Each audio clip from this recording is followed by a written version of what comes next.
Olá, amigo mecânico, sejam bem-vindos a mais um vídeo aqui. Nós estamos aqui no Centro de Treinamento Automotivo da Bosch, em Campinas. Meu nome é Renato Bourbon, sou instrutor técnico e nós vamos trazer para vocês hoje o assunto aí que é o filtro de partículas diesel. Vamos entender um pouquinho qual que é a sua função, o que na verdade ele trata, como é o seu funcionamento, quais são as possibilidades de diagnóstico envolvidas, ok? Então nos acompanha aí e vamos falar um pouquinho de como tudo isso funciona. Então, primeira coisa que a gente tem que entender o que existe dentro dele. Bom, o próprio nome já está dizendo, é um filtro de partículas, ou seja, ele vai tratar aquele material particulado produzido e resíduo da combustão de funcionamento de um motor diesel. Então ele vai reter essas impurezas e num determinado momento ele vai ter que expelir essas impurezas, expelir esse material particulado. O material particulado que nós estamos falando é a fuligem, é a fumaça preta que a gente vê no escapamento dos motores diesel. Então por que ele foi implementado aí nos motores atuais, das normas de emissão atuais? Justamente para reter essa partícula, para reter esse material particulado e para não poluir o meio ambiente. Então nós estamos aqui com um veículo, um SUV, um Jeep Compass, e hoje esse filtro está presente em vários veículos, desde veículos utilitários, picapes, caminhonetes, vans, até também veículos mais pesados, caminhões médios, e isso tudo vem cada vez mais se popularizando, ok? Então, nós temos aqui um filtro em corte, onde a gente pode observar que essa é a peça, ok? É o filtro de partículas, não é bem a peça do Jeep Compass, tá? Mas é uma peça muito semelhante do que a gente tem ali. Nós temos aqui um catalisador em corte, justamente nós abrimos ele para a gente ver o que tem dentro. Então vamos lá, nós temos a entrada do gás de escapamento nessa região, passando pelo filtro de partículas e saindo aqui na boca do escapamento que está lá no para-choque traseiro, está lá na saída, né, para a atmosfera. Então o que nós percebemos? Temos uma primeira parte aqui, onde nós temos o catalisador de oxidação. O catalisador de oxidação é justamente essa peça que nós temos montada fora aqui, ok? Ela é composta por uma cerâmica branca aqui, por exemplo, onde nós temos vários furinhos, trata-se de uma colmeia, impregnado nessa cerâmica nós temos metais nobres, como o paládio, o molibdênio, ródio. Então, esses metais nobres, em contato com o gás do escapamento, com mais precisamente o hidrocarboneto, o monóxido de carbono, ou seja, o HC e o CO, eles vão gerar uma reação química com esses metais nobres. Toda essa reação química, ela gera calor e é necessário também a produção de calor aqui na própria cerâmica para que haja o aquecimento, para que haja também essa reação química, ok? Depois, na sequência, onde nós tivemos o tratamento de dois gases, o HC e o CO, passamos a uma outra parte do filtro de partículas que nós temos exatamente ele, composto também por uma cerâmica. Porém, essa cerâmica ela tem uma porosidade interna, que vai fazer com que as partículas menores consigam atravessar e saiam para a atmosfera, e depois as partículas maiores elas vão ficar retidas aqui dentro, presas aqui dentro, para que depois isso tudo seja queimado num processo chamado de regeneração. Tudo isso nós vamos entender também. Muito bem. Em relação a um veículo que possui apenas um catalisador de oxidação e um veículo que possui catalisador de oxidação mais DPF, o que muda? Um veículo que possui só catalisador de oxidação, como por exemplo grande parte dos veículos de linha pesada, a gente percebe lá no escapamento uma caixona grandona, né? Bem grande ali na lateral, né? Ele possui só essa parte. Aqui nós temos um filtro de partículas e um catalisador de oxidação pequeno, para um motor pequeno, de cilindrada pequena. Na linha pesada, isso tudo é muito grande, ok? Então a grande diferença entre o veículo que tem DPF ou não está relacionado à presença de mais uma parte aqui, que é o filtro de partículas. Nesse caso também, nós temos catalisador e filtro de partículas em uma peça só, formando um conjunto apenas. Pode existir veículos com um catalisador separado do filtro de partículas também, duas peças. Então, quem define isso é o próprio fabricante do veículo, do sistema, enfim, ok? Outra peça super importante que está montada aqui é a presença de um sensor, que que é o sensor de pressão diferencial. Qual que é o papel desse sensor? ele possui dois tubos, nós efetuamos a ligação aqui de dois tubos, onde um tubo vai estar ligado diretamente na entrada do gás de escapamento no filtro de partículas e o outro tubo ligado aqui, ó, vocês podem observar, na saída desse tubo, na saída do filtro de partículas, que consequentemente vai estar medindo também a pressão atmosférica. Ou seja, o sensor de pressão diferencial, ele faz uma medição entre a entrada e a saída do gás do filtro de partículas. Com isso, conforme eu tenho um filtro de partículas sendo restringido, sendo obstruído, é ele quem vai indicar para o sistema de controle do motor, para o módulo de controle do motor, uma necessidade de realização de uma estratégia de regeneração, de autolimpeza, ok? Então aqui a gente consegue ver um pouquinho mais em detalhes isso tudo e vamos vir para a tela aqui agora para que a gente possa demonstrar de novo para vocês a presença lá, ó, do catalisador de oxidação, do nosso sensor de pressão diferencial, da tubulação de entrada, da tubulação de saída. E um outro elemento que eu reforço também a importância, a necessidade, é desse elemento 4, que é a presença de um sensor de temperatura. Então nós teremos um sensor de temperatura que vai monitorar a temperatura de funcionamento do catalisador de oxidação e, consequentemente, também do filtro de partículas, ok? E aqui um pouco ao lado, o que nós temos internamente dentro do sensor de pressão diferencial. Esse sensor de pressão diferencial, nós temos o elemento 6 aqui interno, então ele está cortado. Esse elemento 6, ele é o responsável, é o chamado de elemento piezo, é o responsável por medir essa variação de pressão. Então, quando eu tenho uma diferença de pressão entre entrada e saída maior, esse elemento piezo, ele se deforma e gera uma variação na sua resistência elétrica. Essa variação nessa resistência elétrica vai provocar uma variação de tensão elétrica. Essa variação de tensão elétrica é percebida pela unidade de controle do motor, que toma uma ação para fazer com que adote uma estratégia de limpeza do filtro de partículas. Esse elemento, o sensor de pressão diferencial, ele se aproxima muito a um funcionamento de um sensor de pressão do coletor de admissão, sensor de pressão do turbo. Na verdade, o que ele mede é pressão. Então, qualquer tipo de sensor que mede pressão tem o mesmo princípio de funcionamento, ok? Nós teremos nesse sensor também o ponto 4 ali, ó, que é uma conexão elétrica, onde normalmente nós teremos a presença de 3 fios. Um positivo 5 volts, um negativo e um sinal.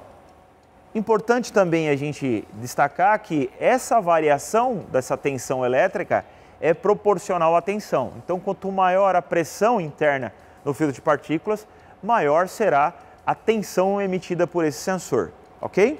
Então, assim, de uma maneira geral, nós explicamos aqui um pouco da necessidade, do funcionamento desse sistema, do DPF, dos componentes que estão envolvidos ali, para que a gente possa ter uma noção e partir para um diagnóstico.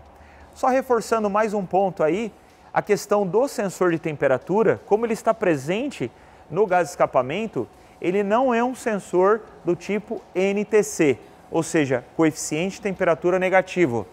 Esse tipo de sensor NTC, ele tem por característica que quanto maior a temperatura, menor é a sua resistência elétrica. Aqui eu já tenho um sensor de temperatura de medição de gases de escape do tipo PTC, coeficiente positivo de temperatura. Quanto maior a temperatura do gás de escapamento, maior será a sua resistência elétrica. Por que utilizar um PTC e não um NTC? Por questões de trabalho de temperatura. Aqui eu tenho temperaturas elevadas de funcionamento. Então, parte lá de uma medição, desde a temperatura ambiente que nós temos, até temperaturas de 600, 800, 1000 graus de temperatura. Um sensor do tipo NTC ele não teria condição, faixa de medição suficiente para fazer esse tipo de diagnóstico. Então, a gente utiliza um sensor proporcional, a resistência proporcional à temperatura. Quanto maior a sua temperatura, maior a sua resistência que é gerada, ok? Um sensor também extremamente importante para o funcionamento. Então, assim, é algo muito simples. Recapitulando, a presença de um filtro de partículas, um elemento cerâmico que retém partículas maiores, a presença de um sensor de pressão diferencial que faz esse trabalho de controlar essa pressão lá dentro, e um sensor que monitora a temperatura a todo momento. Gerindo tudo isso, nós temos a unidade de controle do motor, legal? Então o nosso próximo passo aqui é fazer o quê? Mostrar de uma maneira bem simples e objetiva como a gente fazer o diagnóstico desse sensor, como a gente fazer o diagnóstico dessa pressão, seja utilizando aqui um multímetro automotivo que está presente aí na oficina e é de domínio, tenho certeza, por vocês, e também algumas informações que estão presentes também no nosso scanner, legal? Então, vamos para essa etapa de diagnóstico? Muito bem, estamos aqui com o veículo, vamos utilizar para essa medição um Jeep Compass, mas é o mesmo sistema que a gente encontra na motorização diesel da Toro, do Renegade, e a gente vai começar localizando aonde as coisas estão, tá? Para que a gente possa entender e efetuar o diagnóstico. Se a gente fosse fazer uma medição, por exemplo, em qualquer outro tipo de veículo, a gente vai ter que fazer o mesmo. E vocês vão encontrar muito próximo do que a gente vai ver aqui em outros veículos de outras linhas também, legal? Então vamos começar pelo seguinte, aonde está presente o DPF? Então se a gente pega aqui na nossa motorização, né, esse motor 2.0, a turbina, na saída da turbina nós temos o filtro de partícula logo na sequência. Na sequência a gente vai poder observar também que nós temos o sensor de temperatura da saída do gás escape, da saída da turbina, e vamos ver também que existe o sensor de temperatura lá da entrada do coletor, ok? Então a gente vê ali na parte inferior o filtro de partículas com os dois tubos. Antes do filtro de partículas, a tubulação antes do filtro de partículas e a posterior ao filtro de partículas. Esses tubos vão vir encaminhados por tubulação de mangueira, sai metálica e depois chega a mangueira, até o sensor de pressão diferencial que está aqui próximo da parede de corta-fogo. Então, vocês podem observar aqui onde ele está montado. Onde eu tenho um tubo na entrada aqui e um tubo na saída, legal? E aí a conexão elétrica. E por sua vez, esse cara aqui, assim como os sensores de temperatura que estão ali presentes, vão mandar informação para a unidade de controle que está aqui, ok? Então, agora a gente sabe aonde está o quê. Vamos começar do mais simples para o mais complexo. Nós já temos aqui a chave de ignição ligada, ok? Estou com o scanner, um KTS 1590 ligado também no veículo, aonde eu separei algumas informações aqui. Então eu vou chegar mais próximo da tela para que a gente possa ver quais são as informações que a gente tem de posse aqui. Primeira delas, a informação sobre a temperatura dos gases de escapamento. Então, o filtro DPF ele precisa ser o tempo todo monitorado a temperatura. E uma vez que vai acontecer a regeneração, o processo de limpeza do filtro, a unidade de controle do motor precisa monitorar essa informação de temperatura também. Depois, nós temos a informação de pressão do filtro de partículas, que vem lá do nosso sensor de pressão diferencial. No caso aqui, medindo, o motor está parado, apenas com a ignição ligada, nós temos o valor de 2 milibar. Depois, temos a informação sobre a massa de fuligem, ou seja, o percentual de entupimento desse filtro de partículas. Vemos aqui um valor de 43,29, ou seja, é o quanto que eu tenho de restrição nesse filtro de partículas. Nós temos um carro aqui já usado, já andado, tem 140 mil quilômetros, legal? Então nós já temos aqui um certo grau de obstrução desse filtro de partículas. Quanto menor esse grau, melhor. Quanto maior esse grau, pior, ok? Vamos parar um pouquinho e a gente analisar o que pode causar uma obstrução maior ou menor desse filtro de partículas. Primeiro, a utilização do combustível correto. Então hoje nós temos o diesel S500 e o S10. S500, 500 partes de enxofre, utilizado para veículos mais antigos. O S10, utilizado inclusive para os veículos que possuem aí DPF, sistema Arla e outros sistemas de controle de emissão de poluentes também. Então aqui o uso do combustível correto, no caso um S10, é de fundamental importância para que não cause o entupimento do filtro de partículas. Outro ponto super importante, a questão da utilização do óleo de motor correto. Então, hoje existe óleo de motor específico para veículos, para motores equipados de DPF.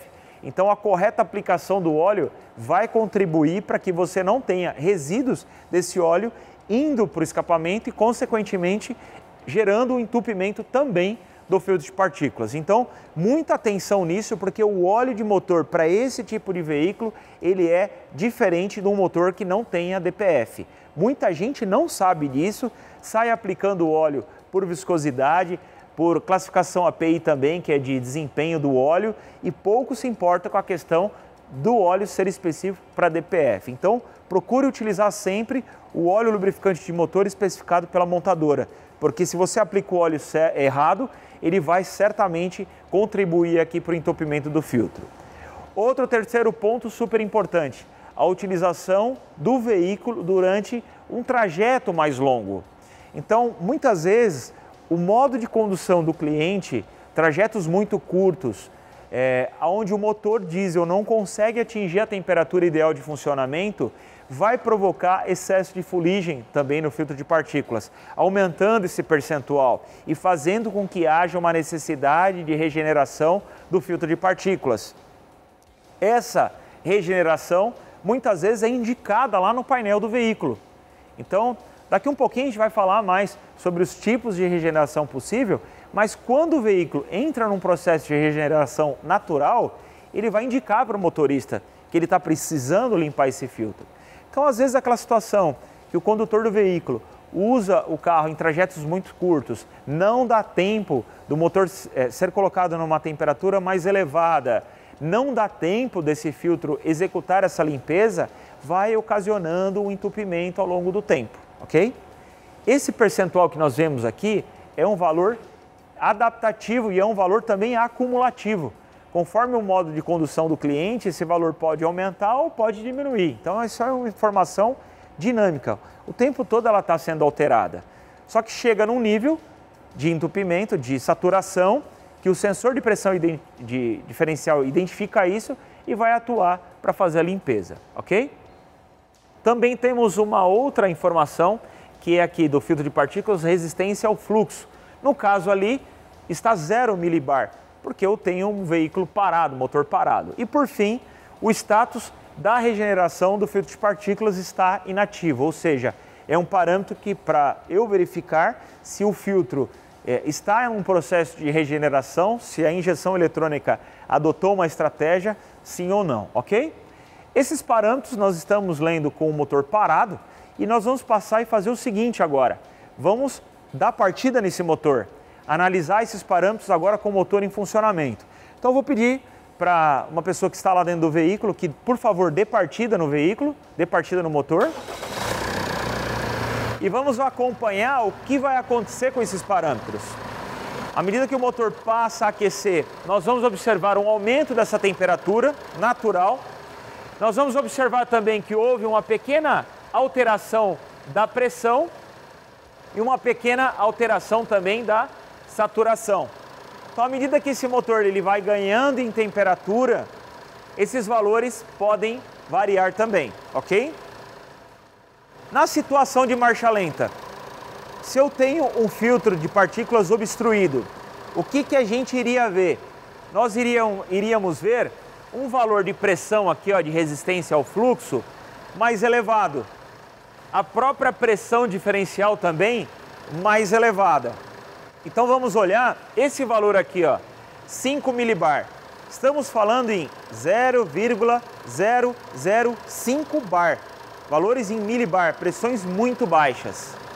De uma maneira geral, qual é o valor máximo para um entupimento do filtro de partículas, para diagnóstico?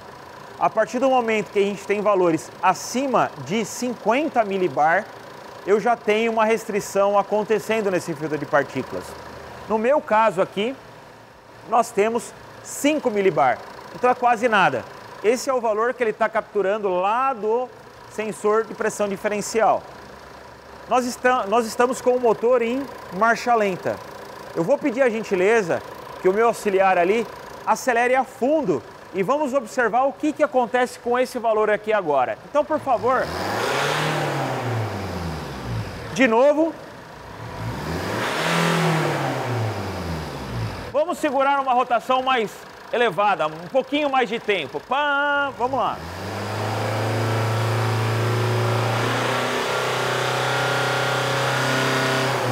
Ok, chegou lá 39, 40 milibar. Notem, eu já tenho aqui um filtro com 43% de restrição. Esse é o carro que já tem uma certa quilometragem. Então, certamente, esse sistema já está por trás dele a qualquer momento adotando uma estratégia de regeneração. Quando essa estratégia é adotada? Então, por gentileza, pode desligar o motor, pode desligar o motor e só mantém a ignição ligada. Então, deixa eu voltar aqui, como a gente desligou a ignição, então ele caiu o scanner. Agora sim. Então, quando ele vai adotar uma estratégia de regeneração? Então, de acordo com o grau de entupimento desse filtro de partículas, a montadora define estágios para que essa regeneração ela entre em funcionamento. Bom, se eu tenho lá uma restrição de 20%, de 30%, o que o sistema espera?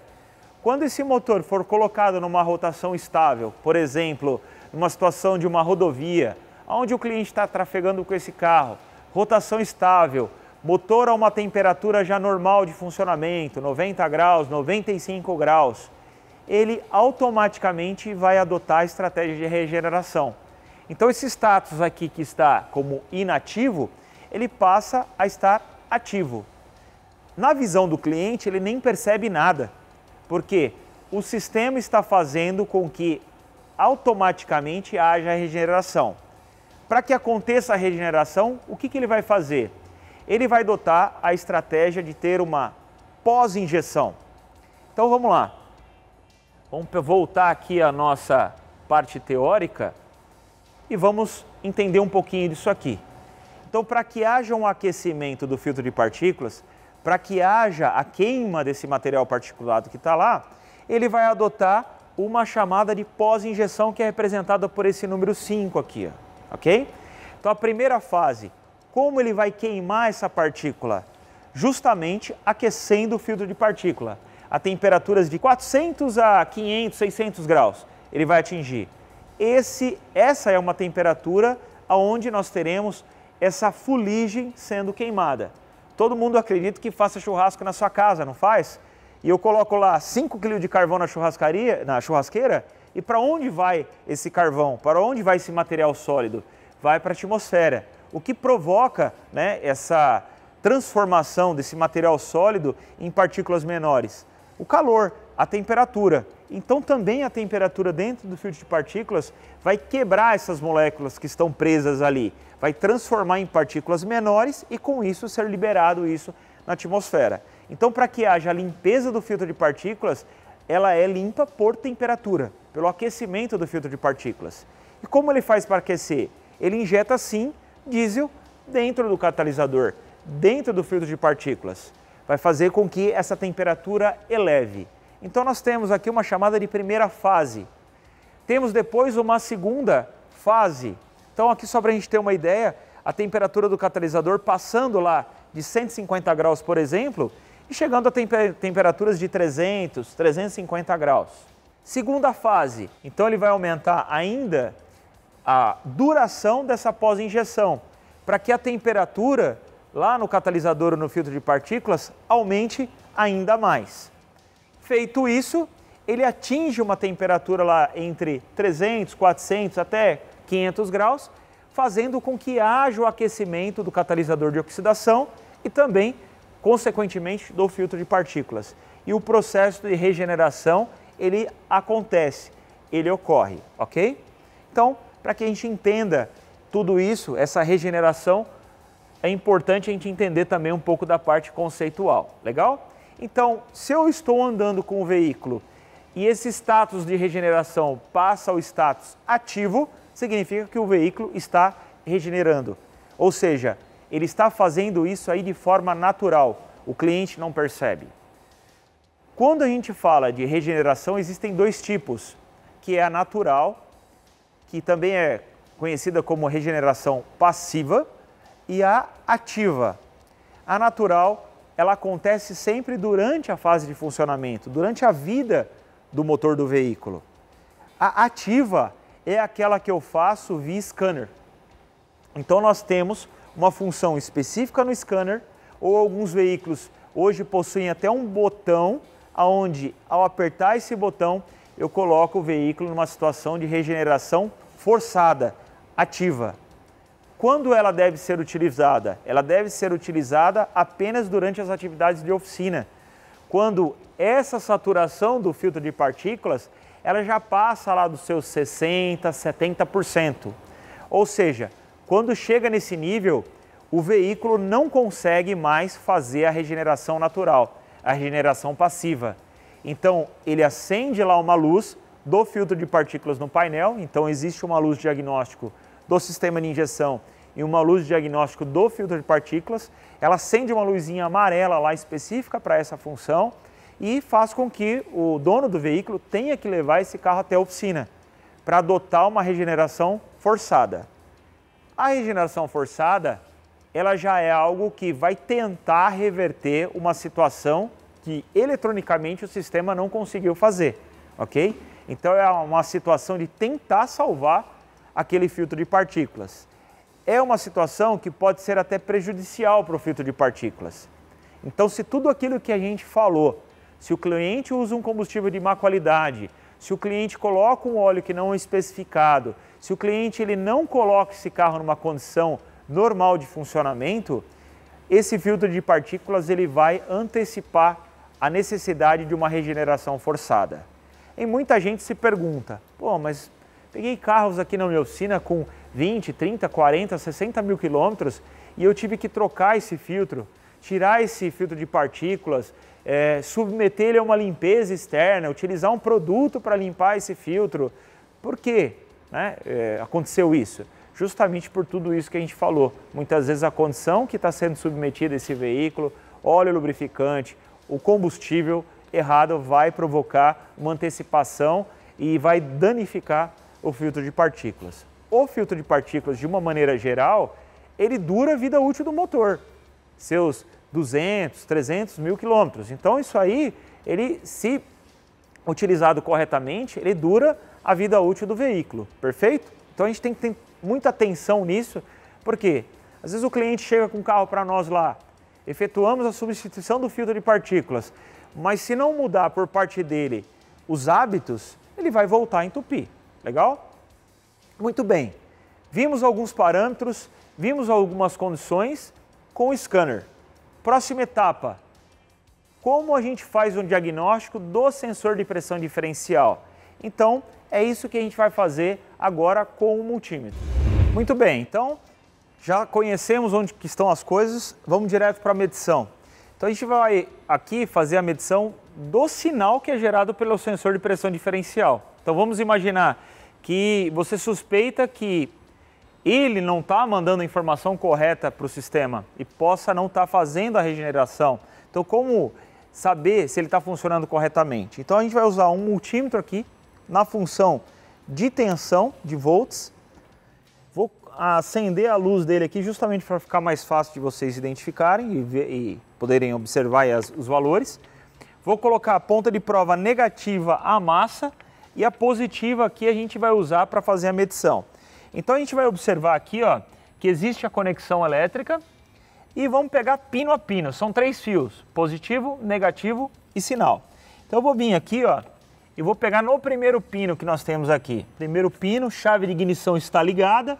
Eu tenho lá o valor de 5 volts, ou seja, é a alimentação do sensor. Então, pino 1 aqui para mim é 5 volts. Positivo de alimentação que vem da unidade de controle aqui do motor. Vamos ao pino 2. Pino 2 nós temos 7 milivolts, ou seja, é o negativo de alimentação. Vamos agora ao último pino, o de baixo, pino 3. Último pino nós temos o valor aí de 0,5 volts. Nesse caso, esse é o fio de sinal, ou seja, a unidade de controle do motor recebendo uma tensão de 0,5 volts vai corresponder ao valor que nós temos lá no nosso scanner. Então vamos dar uma olhadinha no valor que a gente tem no nosso scanner. 0,5 volts corresponde lá a 2 milibar, praticamente nada, né? Zero de pressão, porque o motor está desligado, ok? Então nós vamos fazer agora uma próxima medição com o motor em funcionamento. Então vamos dar partida no motor. Percebam, houve uma pequena variação aqui de 0,5 para 0,6. Quanto maior for a restrição do filtro de partículas, maior vai ser a tensão gerada por esse sinal, ok? Então, eu vou pedir a seguinte gentileza. Agora, vamos dar um pé ao fundo no acelerador. Vai lá. Chegou a 0,8 volts. De novo. 0,8 volts. Então, quanto maior a tensão do sensor de pressão diferencial, maior será aqui o valor de pressão medida no filtro de partículas do sensor de pressão diferencial. Legal? Então, se eu pego aqui, pode desligar o motor, mantém só a ignição ligada. Então, se eu pego aqui, dou partida no motor, já verifico que a tensão passa de parada de 0,5 para 0,8, 0,9 volts, eu tenho um filtro obstruído. Eu tenho uma restrição na saída desse gás de escapamento, ok? Se eu acelero esse motor e essa tensão sobe ainda mais para 1,2, 1,5 volts, 2 volts, eu tenho uma restrição maior ainda. Legal? Então, nós fizemos aqui uma variação do fluxo de gás de escapamento e podemos verificar que ele chegou a 0,8. Legal? Bom, como saber se esse sensor ele está reagindo corretamente? Então a gente vai fazer o seguinte, eu já deixei previamente soltas as braçadeiras aqui dos dois tubos e eu vou remover aqui um primeiro tubo, que é o tubo que vem de entrada, né, do filtro de partículas, do DPF, e agora eu tenho aqui o tubo solto. E o que nós vamos fazer? Eu vou colocar aqui no sensor uma bomba de pressão positiva. Então aquela bombinha que a gente tem ali, ó, de medição de pressão, de arrefecimento, onde você liga lá, né, no reservatório de expansão do radiador e bombeia e vai marcar aqui a pressão, eu adaptei aqui uma mangueira e eu vou colocar essa ponta da mangueira lá no tubo de entrada do sensor de pressão diferencial. Ali nós temos dois tubos. Se a gente olhar no sensor, a gente vai ver que existe lá um tubo marcado HI, High, e outro tubo marcado como Ref, referência. O High é a entrada do sensor de pressão diferencial. O High está ligado na entrada do filtro de partículas. E o Ref está ligado na saída do filtro de partículas, ou seja, ligado à pressão atmosférica. É a saída lá do gás de escapamento, lá na saída do tubo de escapamento, lá no para-choque traseiro. Legal? Então o Ref, saída do filtro de partículas, High, entrada. Eu vou ligar aqui a minha bomba de pressão no High, na entrada, que no nosso caso aqui é o tubo do lado direito do veículo, lado esquerdo para a gente aqui. E aí o que eu vou fazer agora aqui, ó? Eu vou provocar um aumento da pressão. Então eu vou bombar aqui e notem o que nós temos aqui, ó, de informação no sensor de pressão diferencial. Então ele passa lá, ó, de 0,5 sem pressão. À medida que a pressão aumenta, a tensão também aumenta. Quanto mais pressão eu colocar aqui, ó, maior será o valor de tensão.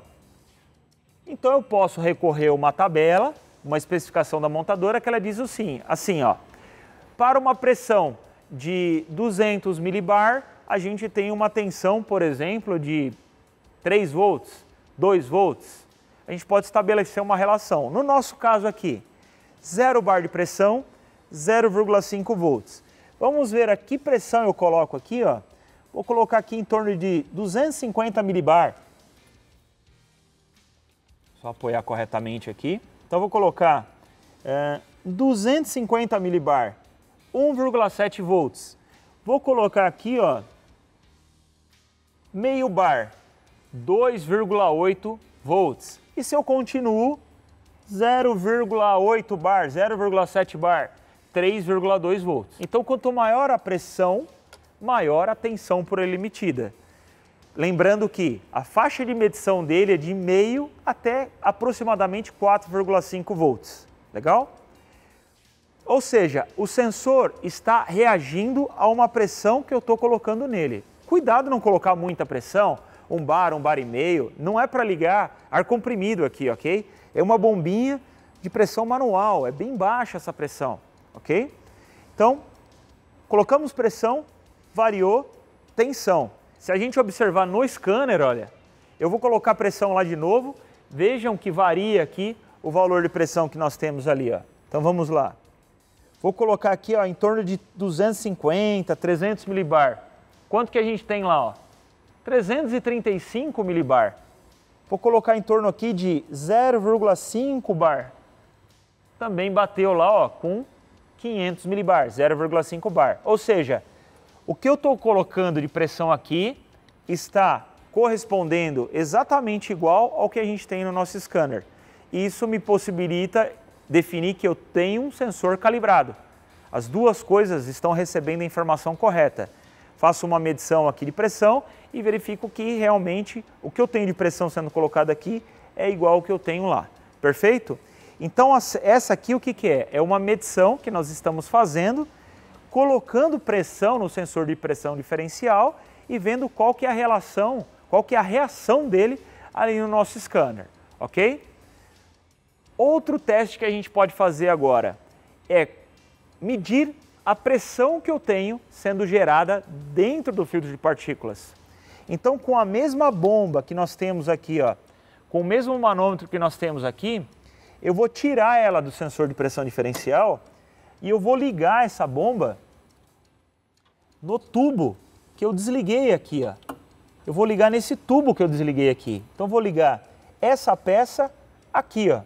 Então, eu vou tirar essa adaptação que eu fiz e vou colocar esse tubo aqui, ó. O que nós fizemos agora?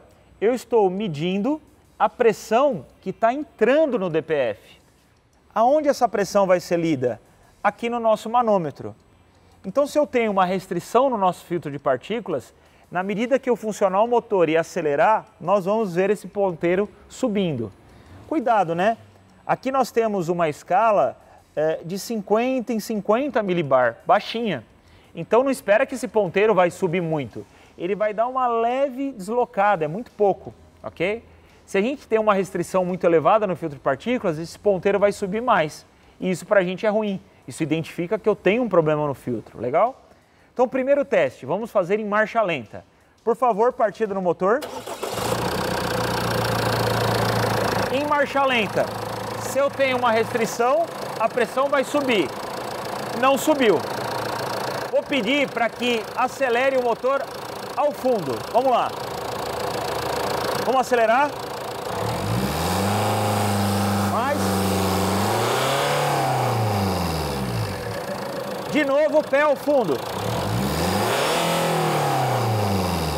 Mais uma vez.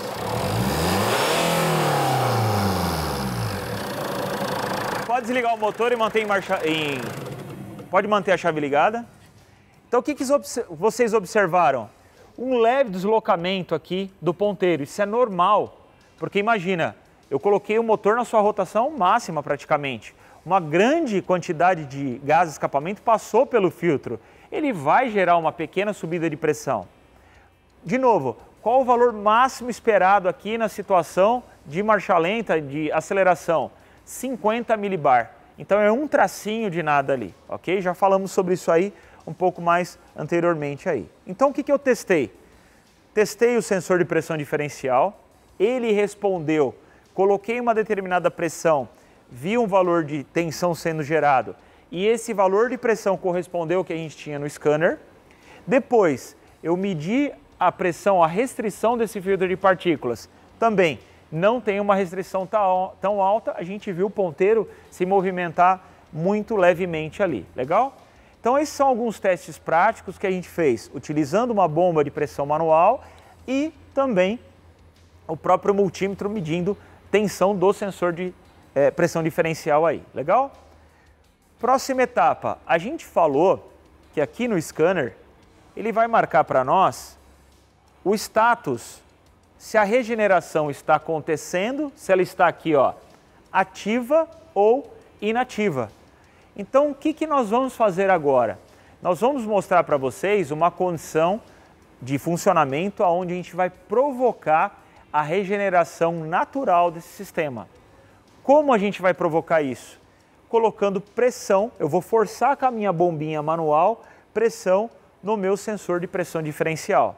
Para que a gente possa observar que esse status aqui, ele passou de inativo para ativo, tá? De novo, reforçando, esse procedimento que a gente vai fazer é um procedimento de teste para testar se o sistema naturalmente está funcionando e fazendo a regeneração passiva, natural.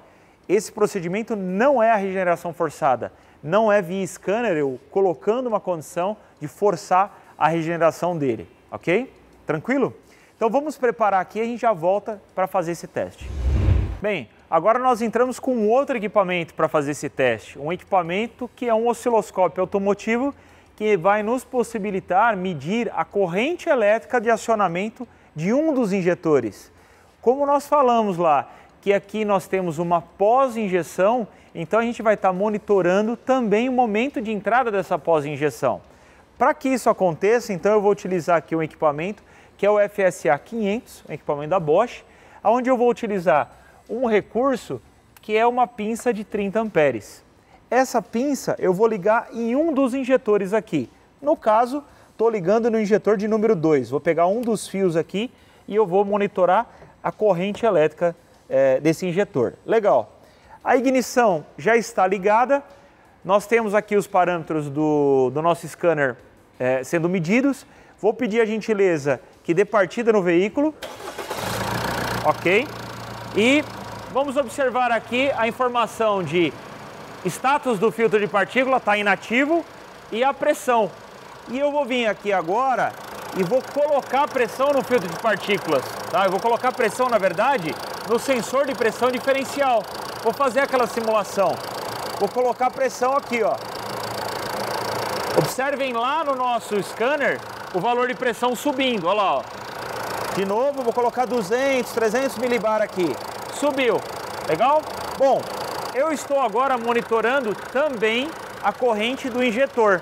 Então eu vou acionar o meu osciloscópio agora aqui, para que a gente possa ter na tela as duas informações. Então me permita ativar ele aqui, só um minutinho.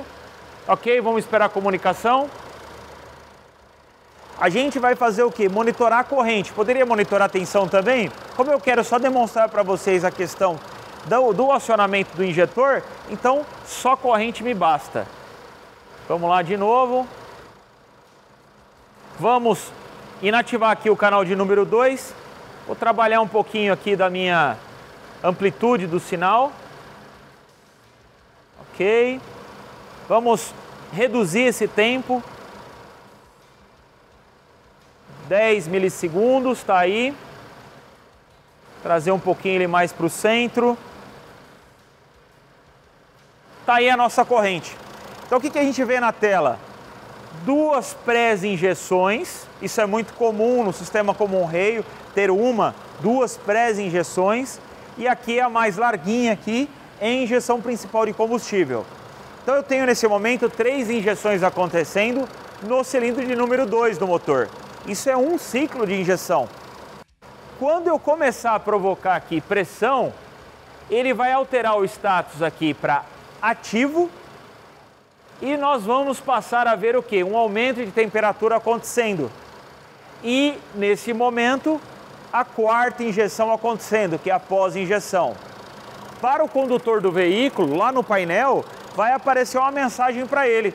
Alguma mensagem informando que o filtro de partículas está num procedimento de manutenção, de regeneração. Então essa mensagem pode ser diferente de montadora para montadora, alguma só acender a luz do filtro de partículas. Isso pode levar algum tempinho, tá? Então eu vou provocar isso, vamos ficar monitorando o status, a pressão e aqui, consequentemente, também a presença da quarta injeção. Legal? Então vamos lá.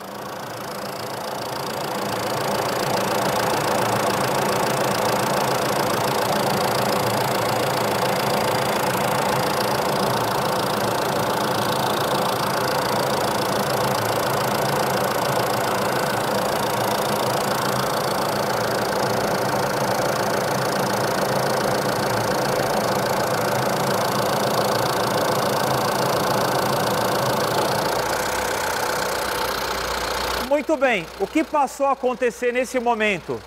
O status passou de inativo para ativo A pressão que eu coloquei lá com a bomba de pressão manual está alta também. Notem o valor de saturação do filtro de partículas. Chegou a 124%. Então eu provoquei essa situação. E agora a gente passa a perceber que existe quem aqui, ó. Tá até saindo da tela. Vou puxar um pouquinho mais para cá. 1, 2, 3 injeções, 2 pré, a principal e a minha pós-injeção acontecendo. Então nesse momento foi adotado o quê? Uma estratégia de regeneração passiva, natural.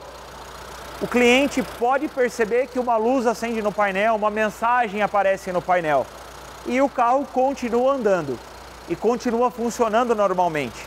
Então isso tem que acontecer no ciclo natural de funcionamento do veículo. O que o sistema está fazendo? Está provocando uma regeneração. Notem que a temperatura vai passar a subir. Saiu lá, ó, de 150, já foi para 170, 163. Graças a uma pós-injeção, eu começo a colocar mais combustível e fazer com que esse catalisador de oxidação se aqueça mais rapidamente, aqueça o DPF e provoque a regeneração, ok? Agora, ó, como eu tirei a pressão, passou o quê? A inativo, cortou a pós-injeção. Então aqui eu estou simulando um procedimento. Com isso eu sei que o carro está regenerando de uma forma natural. Vou provocar um pouquinho mais de pressão para a gente chegar e conseguir ver essa temperatura subindo mais ainda. 290 graus.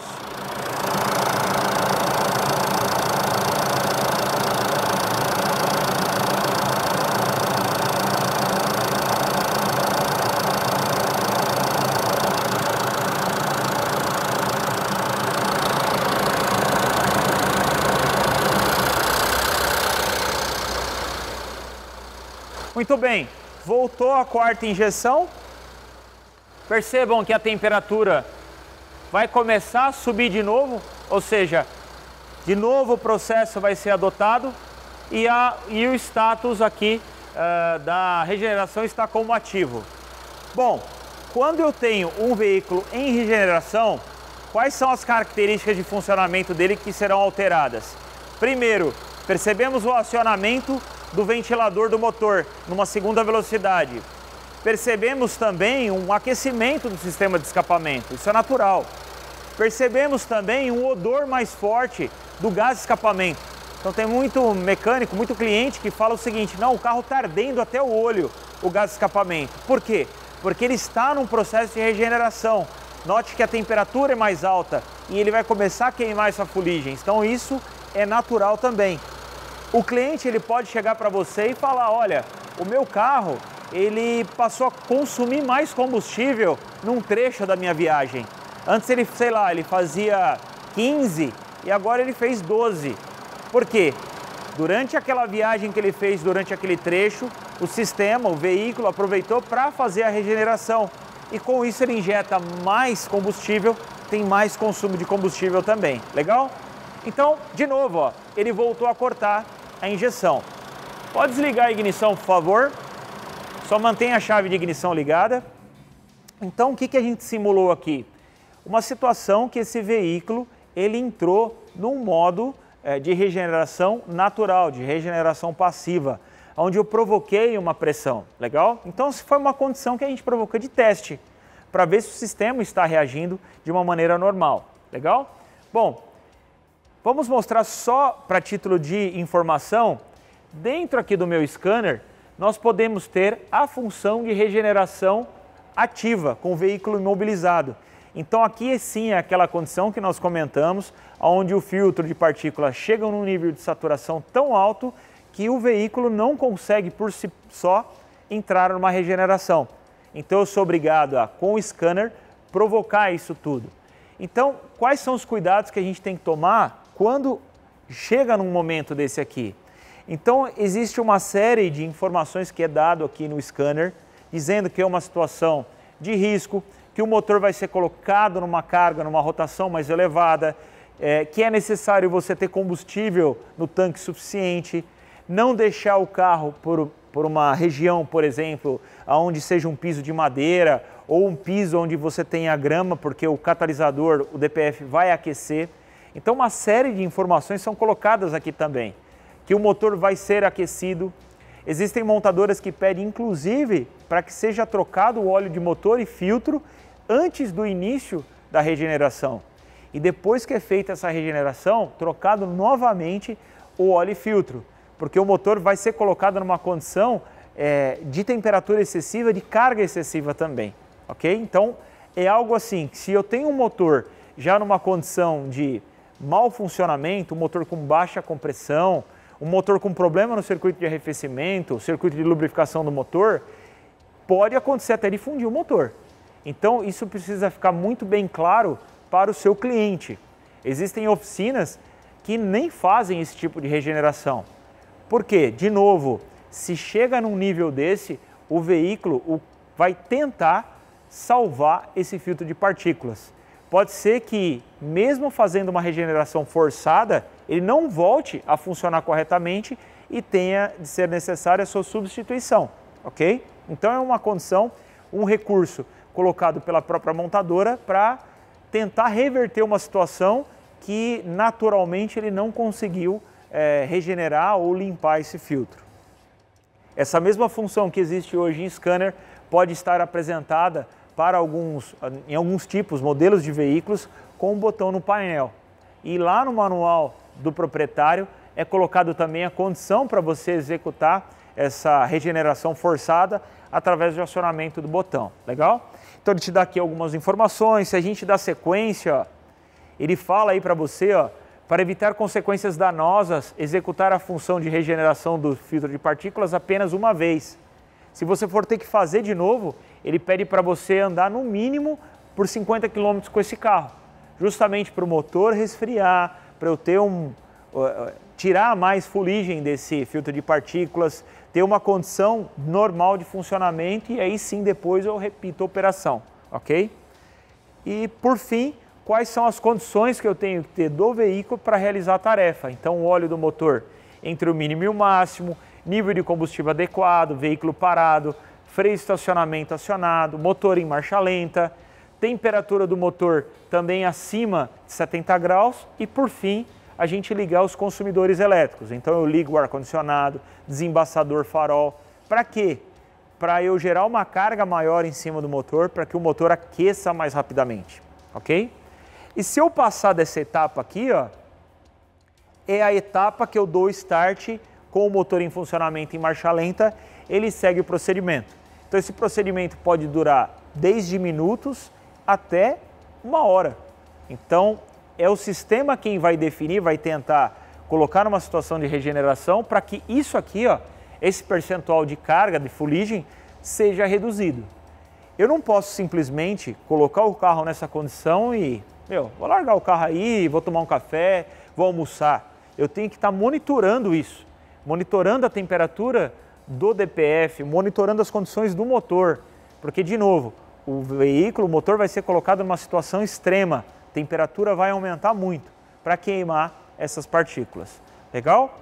Bom, existem oficinas que podem perguntar o seguinte: não, mas lá na minha oficina eu tirei o filtro de partículas, coloquei num produto para limpar, usei ácido, usei o que eles chamam lá de limpa-baú, solupan, posso fazer isso? O que a gente tem que pensar?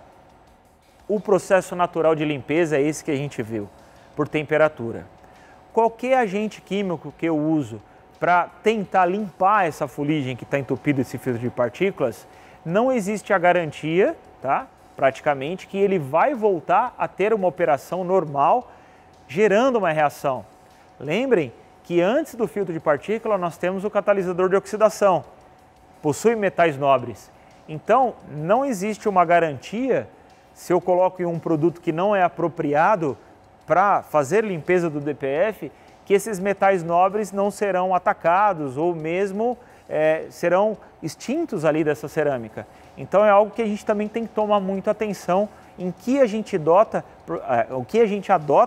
justamente para tirar essa fuligem dali de dentro. Não é só a questão de tirar a fuligem, e sim para ele voltar novamente à condição normal de funcionamento. Então tenham bastante atenção aí e sigam estritamente os procedimentos descritos aí pela montadora, pelo fabricante do próprio veículo. Legal? Bom, chegamos ao fim aqui do nosso vídeo. Eu espero que esse conteúdo seja de utilidade aí para vocês no dia a dia. Ficamos aqui à disposição, nós temos lá a plataforma do Mecânico Pro, que é uma parceria também que existe com a própria revista O Mecânico. Se vocês tiverem dúvida, acessarem a plataforma, é importante também. Temos o canal de comunicação da própria revista O Mecânico, comentem, deixem suas perguntas aí para nós também, que a gente vai ter o maior prazer em responder também. E vocês, nós aqui do Centro de Treinamento, onde é que vocês acham a gente? No nosso canal lá do Centro de Treinamento Automotivo no YouTube, Centro de Treinamento Automotivo Bosch. Se você jogar no YouTube, vocês vão achar ele lá também. E nós temos o nosso site aí também do Centro de Treinamento Automotivo. Basta dar um Google aí, coloca lá Centro de Treinamento Automotivo Bosch, que você vai nos encontrar aí nas mídias sociais. E nós temos uma grade grande de cursos aí, cursos inclusive de diagnóstico em sistemas de injeção direta, como on-rail, onde um dos temas aqui que a gente trata é justamente esse do DPF, legal? Então foi um prazer estar com vocês aqui e nos vemos em breve aí. Até mais, um abraço, tchau!